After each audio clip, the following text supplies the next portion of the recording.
সীমান্ত পরিস্থিতির আরো খবর জানবো। এই মুহূর্তে আমাদের সাথে যোগ দিয়েছেন নওগাঁ এবং পঞ্চগড় থেকে সহকর্মীরা। তাদের কাছে চলে যাচ্ছি। নওগাঁ থেকে আছেন সহকর্মী হারুনুর রশিদ চৌধুরী এবং পঞ্চগড় থেকে আছেন সহকর্মী হোসেন রায়হান। প্রথমে হারুনের কাছে জানবো, নওগাঁর সীমান্তে শূন্যরেখায় অবস্থানকারীদের কি পরিস্থিতি এখন? আপাতত শূন্যরেখায় কেউ নেই। আপনারা জানেন যে গত 2 দিন আগে তাদেরকে বিএসএফ নিয়ে গেছে বলেই বিজিবির পক্ষ থেকে দাবি করা হয়েছে। তবে কয়েকদিন পরে গত যে রাত গেল সে রাতটি একটি ঘটনাহীন একটি রাত পার করেছে নওগাঁবাসী। এছাড়া প্রত্যেক দিনই কোনো না কোনো ঘটনা ছিল। এদিকে বিজিবির পক্ষ থেকে নানা রকম পদক্ষেপ নেওয়া হচ্ছে। বিশেষ করে কালকে আমরা দেখলাম যে বিজিবি এবং জেলা প্রশাসন মিলিয়ে যে সীমান্ত গ্রামগুলো আছে সেই গ্রামগুলোতে তারা মত বিনিময় সভা করছেন এবং মানুষজনের মধ্যে আরো বেশি সচেতনতা কিভাবে তৈরি করা যায় যাতে করে আইন শৃঙ্খলা ঠিক থাকে, পাশাপাশি পুশিনের যে ঘটনা বলেন কিংবা কাঁটাতারের বেড়া নির্মাণের যে বাড়াবাড়ির ঘটনা বলেন সেই জায়গাগুলোতে যাতে ভূমিকা রাখতে পারে স্থানীয় মানুষজন, সেই দিকগুলো কিন্তু দেখা হচ্ছে।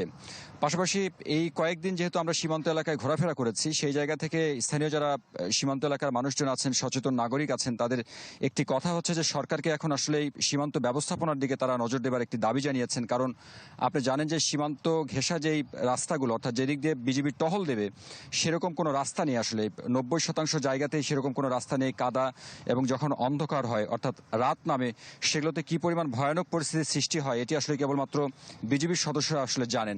যার কারণেই কাঁটাতার দেয়া না যাক, ন্যূনতম সেগুলোতে যাতে সড়ক ব্যবস্থাপনা ঠিক করা যায়, যাতে করে বিজিবিরা একটি যানবাহন নিয়ে সেদিকে টহল দিতে পারেন এবং দেশের যেই সার্বভৌমত্ব সেটি রক্ষায় যাতে তারা ভূমিকা রাখতে পারেন, সেই দিকে কিন্তু নজর দেবার দাবি জানিয়েছেন স্থানীয় যারা বাসিন্দা আছেন তারা। ধন্যবাদ হারুন। এবারে আমরা পঞ্চগড়ের খবর জানবো। সেখানে আছেন হোসেন রায়হান। রায়হান, আমাদেরকে জানাবেন পঞ্চগড় সীমান্তের কি পরিস্থিতি?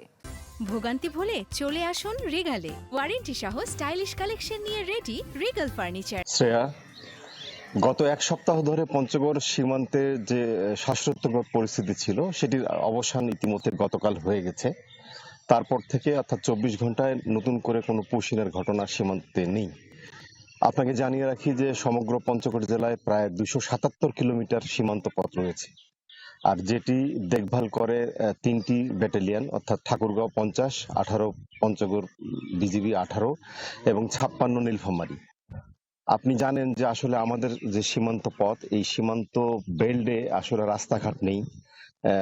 অধিকাংশ এলাকায় নদী এবং চা বাগান। ফলে আমাদের বিজিবি যারা রয়েছে তারা যে সীমান্ত রাস্তায় যে টহল দিবে সেটি তাদের জন্য খুব দুরূহ হয়ে পড়ে। আর এই বিশাল সীমান্ত পথে অল্প সংখ্যক বিজিবি দিয়ে আসলে পাহারা দেওয়া বা নজরদারি করা এটা বিজিবির জন্য কঠিন।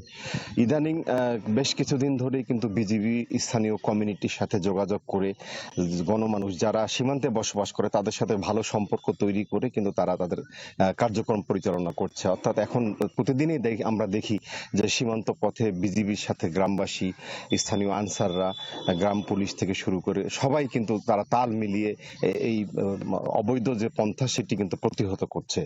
তো এই অবস্থায় কিন্তু মাঝে যে ঘটনাটি ঘটে গেছিল তাদেরকে অলরেডি তারা বিজিবির প্রতিরোধের মুখে পুশিনকৃতদেরকে তারা নিয়ে যেতে বাধ্য হয়েছে। এখন যেহেতু বর্ষাকাল, এখন প্রতিদিন সীমান্তে একটা উৎকণ্ঠা বিরাজ করছে যে কখন আবার নতুন করে ঘটনা ঘটে। তো নিরাপত্তা বেষ্টনী জোরদার রয়েছে, আপাতত কোনো সমস্যা এখন পর্যন্ত দেখা যায়নি। তো এই ছিল শ্রেয়া আমার কাছে পঞ্চগড় জেলার সীমান্তের সার্বিক পরিস্থিতি। ধন্যবাদ রায়হান। দর্শক, সীমান্ত পরিস্থিতির খবর জানতে আমরা যুক্ত ছিলাম পঞ্চগড় এবং নওগাঁয়।